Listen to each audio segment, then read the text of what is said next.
Antes de mais nada, eu quero me dirigir a você que considerou o título desse vídeo provocativo demais. Você tem razão, é um título provocativo demais. Só que eu queria dar para esse vídeo um título que eles fossem entender. E para além disso, né, a gente tá no YouTube e eu sou obrigado a chamar a atenção. E eu suponho que eu também precise defender, de antemão, a necessidade de falar sobre a vida privada dessas pessoas, sobre a sexualidade dos membros da família Bolsonaro. Opa, que é bruto, meu sogro. Nesse caso, eu vou me limitar a dizer que nenhuma outra fofoca nesse mundo poderia ser mais edificante e até civilizatória que essa. O filho começa a ficar meio assim, meio gayzinho, leva um couro, ele muda o comportamento dele. E é nessa parte que você escreve aquele comentário dizendo que eu sou um baita de um fofoqueiro. Eu sei disso, mas mesmo assim, obrigado por me avisar de novo. Não, é sério, é sempre bom ter alguém para me lembrar. 13 de novembro de 2023. A notícia do dia era boa, hein? A volta dos brasileiros que estavam presos em Gaza. Mas assim, essa era a notícia séria, essa era a notícia do mundo real, digamos, e apenas digamos assim. Porque lá de algum lugar entre Mordor, Chernobyl e Balneário Camboriú veio o lançamento, rapaz, do vinho do Bolsonaro. Eu mesmo, não ficaria sabendo desse tema, não fosse minha amiga Sofia. Muito obrigado, Sofia. Fala pessoal, estou hoje aqui em Macaé, estado do Rio de Janeiro, a satisfação de conhecer o local onde ficam armazenados os vinhos Bolsonaro, né? Em sua maioria são importados do Chile, é algo de altíssimo... Importado do Chile, é o patriota que a hora que vai lançar vinho importa do Chile. O vinho do patriota é feito no Chile. É. Tá. Eu não sei nem por que eu não tô surpreso. Chapéu de otário é marreta. Só que o factoide do vinho do Bolsonaro tem valor, ou se tem valor no noticiário de novembro de 2023. Tem um detalhe aí, pra lá de esquisito, Sofia reparou. O que diz sobre a masculinidade deles que o cara não consegue colocar o próprio nome no vinho rosé? Ah, o vinho rosé tem que ser da Michelle. Ah, entendi. Porque se ele vender o vinho rosé com o nome dele, ele vira um viadinho que nem eu no dia seguinte. É isso? Aham. Ah, que é isso, cara. Sério? Vai tomar no cu, cara! Entendeu, cara? O Bolsonaro não pode ter o nome dele no vinho rosé porque menino veste azul. E menina veste rosa!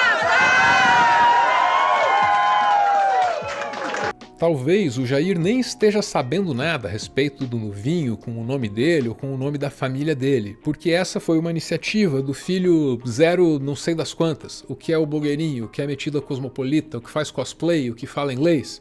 Eduardo, né? Esse aí é o cara, Eduardo, esse que lançou o vinho Bolsonaro. Então, esse rótulo ridículo tem tudo para ter saído da cabeça do Eduardo e não do Jair. Ainda assim, expressa uma certa cultura familiar dos Bolsonaro. É ou não é?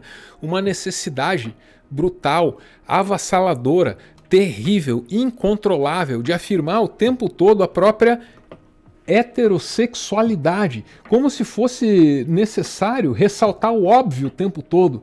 Será que é preciso? Algum de nós, afinal de contas, sai por aí todos os dias apontando o céu num belo dia de sol e dizendo é azul, é azul? Não, ninguém faz isso, porque é óbvio. E o óbvio não se anuncia o tempo todo.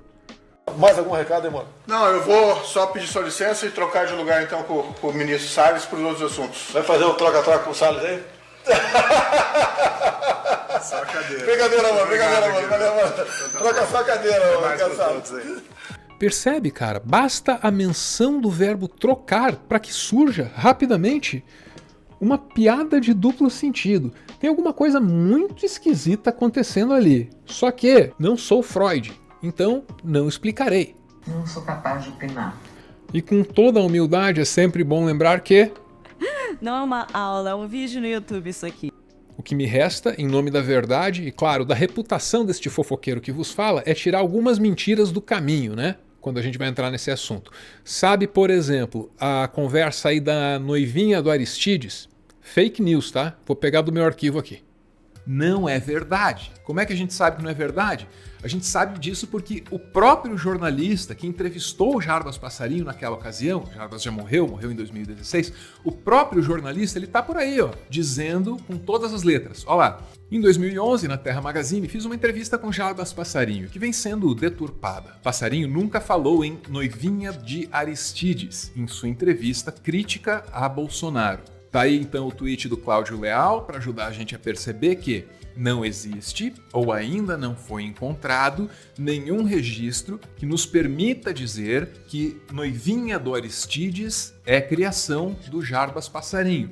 O que existe, isso sim, é o Jarbas Passarinho dizendo que Bolsonaro vai pernoitar no alojamento dos sargentos Risos. E outra que a gente tem que desmentir é aquela da Rita Lee, que certa vez disse que o Bolsonaro não queria saber dela porque era gay. E vai com calma, ó lá. Polêmicos tweets de Rita Lee sobre Bolsonaro não passam de fanfic. Fanfic é ficção, mentira. Trata-se, contudo, de mais uma das crônicas virtuais inventadas pela madrasta do rock entre 2010 e 2013, período em que ela ainda era ativa nas redes sociais. O perfil da Rita Lee no Twitter não é atualizado há mais de 5 anos. E essas desinformações eram as pedras no nosso caminho, tendo nos esgueirado por entre elas, tendo saltitado por entre essas pedras de desinformação com elegância. Vamos agora ao nosso tema central, mas só depois de uma breve atração musical. Eu, obviamente, conheço isso aqui pelo Medo e Delírio em Brasília, assim como vocês, né? Isso aqui o quê? Alô, Barra da Tijuca! Cuidado que o caçula transão chegou! Vem! 04 é transão, no condomínio já pegou mais de 100, com sua serpente de um olho só. Serpente de um olho só. O texto é criativo, mas a imagem não é bonita. Parece um inimigo de um jogo de RPG de videogame. Serpente de um olho só. Não é muito sexy, não. Se der um sorrisinho, vai picar você também. Lá vem o 04 com sua pica de mel. Brocador do condomínio fez a sauna de motel. Um moleque piranha passa o rodo em todo mundo. Seus irmãos são o Edu, o Flavinho e o Carlos. Lá na Barra é conhecido como o rei do adultério. 04 é mais furante que a faca do Adélio. Já acreditou? Ao que tudo indica, e peço desculpas por rir disso, a faca do Adélio corta dos dois lados. Sabe por quê? Porque investigações sobre corrupção nessa família tiveram como efeito colateral revelações assim do balacobaco. Gíria idosa, ainda pode usar do balacobaco? Revelações do balacobaco sobre a vida do garoto. O ex-assessor de Jair Renan Bolsonaro, Diego Pupi, afirmou nesta quinta-feira, 14 de setembro, que manteve um relacionamento amoroso e romântico com o filho do ex-presidente. Com o Renan eu tive um relacionamento mais delicado entre eu e ele, mas em seguida eu conheci o Maciel também junto, sendo nosso professor de tiro, né? E aí acabou que a relação comigo e o Maciel foi bem pouca. Que até mesmo que ele ocupou meu lugar logo que eu tava saindo. Você pode dar mais detalhes do que seria um relacionamento delicado? Gente, eu tive um relacionamento com o Renan, o qual eu não falei pra ninguém ainda. Tava esperando todo esse auê da polícia, tava esperando toda essa confirmação que eles estão querendo finalizar. Mas logo eu vou falar sobre isso, tá bom? Um relacionamento íntimo? Íntimo, é meu íntimo com ele. Depois que tudo isso veio a público, né, cara, ele deu uma entrevista pro Léo Dias, que é uma coisa assim terrível, rapaz. Você consegue sentir o peso, sabe? Da escuridão, da tristeza, da dor que reinam no fundo daquele armário dele ali. Terrível. Você diz, eu te amo, cara, mas não termina comigo por conta disso. Já não quer transar comigo agora? Vem querer terminar, porra. Vamos dar uma rapidinha antes da minha mãe acordar. Vive não dormiu, vem aqui no meu quarto. Essas são coisas que o próprio Jair Renan escreveu pro namorado, ou peguete, ou ex, né? Que fez a delação. Caramba. Vamos dar uma rapidinha antes da minha mãe acordar. Vive não dormiu, vem aqui no meu quarto. Para de show, por favor. Em defesa do Jair Renan, né? Essa frase, vem aqui no meu quarto, para de show, por favor, ela só pode ser dita por quem tem um desejo de paz. Ou então apenas um desejo. Ele disse que morava com você. Não. Morava no quarto ao lado. E que você, inclusive, recebia meninas no quarto. E ele não tinha ciúme, apesar de ele dizer que tinha um relacionamento amoroso contigo. Vamos lá, vamos começar do início. Eu falei aqui final de 21 de novembro, final de novembro de 21 e começo de dezembro que ele começou a andar comigo. A me acompanhar em festas, dormir em casa, não tinha problema com isso. No outro quarto. Era meu amigo. Eu tinha dito que não sou Freud e tinha dito que não tentaria explicar. Acontece que tudo nessa história me remete ao conceito de recalque. Recalque, você sabe, né? É um mecanismo de defesa, é um jeito que a mente encontra de negar todos aqueles desejos e todas aquelas ideias que o sujeito julga incompatíveis com ele mesmo. Só que, de novo, eu não tenho condição de explicar nada disso. O que eu sei fazer muito bem, é roubar o conteúdo de quem consegue explicar. Ah, isso eu consigo dar um jeito. Senhoras e senhores, Christian Dunker.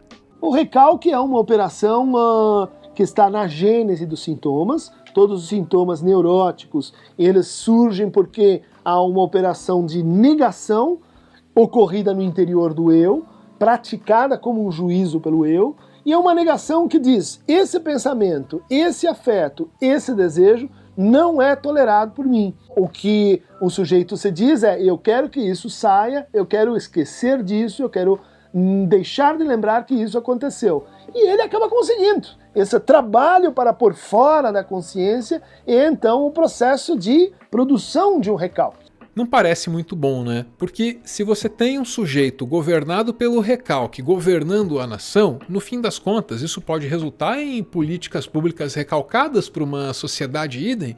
Eu não sei.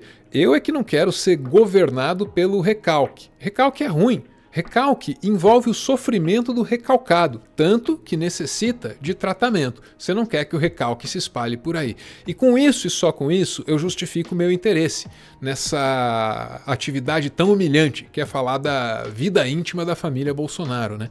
Da mesma forma, cara, olha, da mesma forma eu diria pra você que homens que colocam o tópico sexualidade à frente de todos os outros nunca me passam uma boa impressão.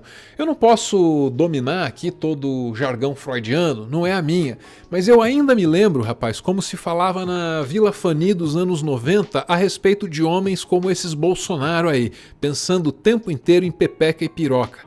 Nos referíamos a esse tipo de gente como aqueles que pensam com a cabeça de baixo.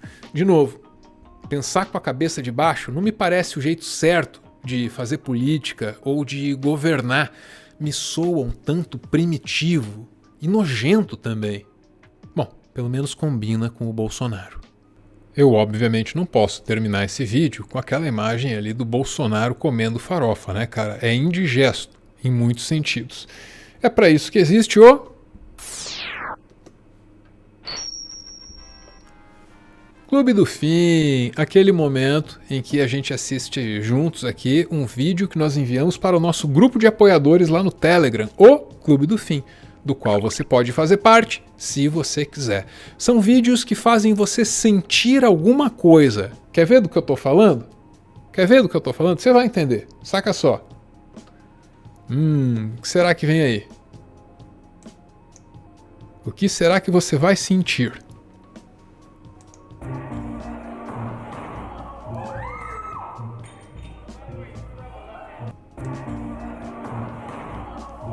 Sentiu? Eu senti. Eu senti. Sabe quem mais deve estar se sentindo assim? Ou pode se sentir assim? A Argentina, depois das suas eleições no dia 19 de novembro. Se tudo der certo, a Argentina vai se sentir como se sentiu esta moça. Vai ter passado perto. Tá vendo? Aqui no Meteoro a gente não fala só de política, não. Não é pra levar o que ele fala a sério, não. Ele é irônico.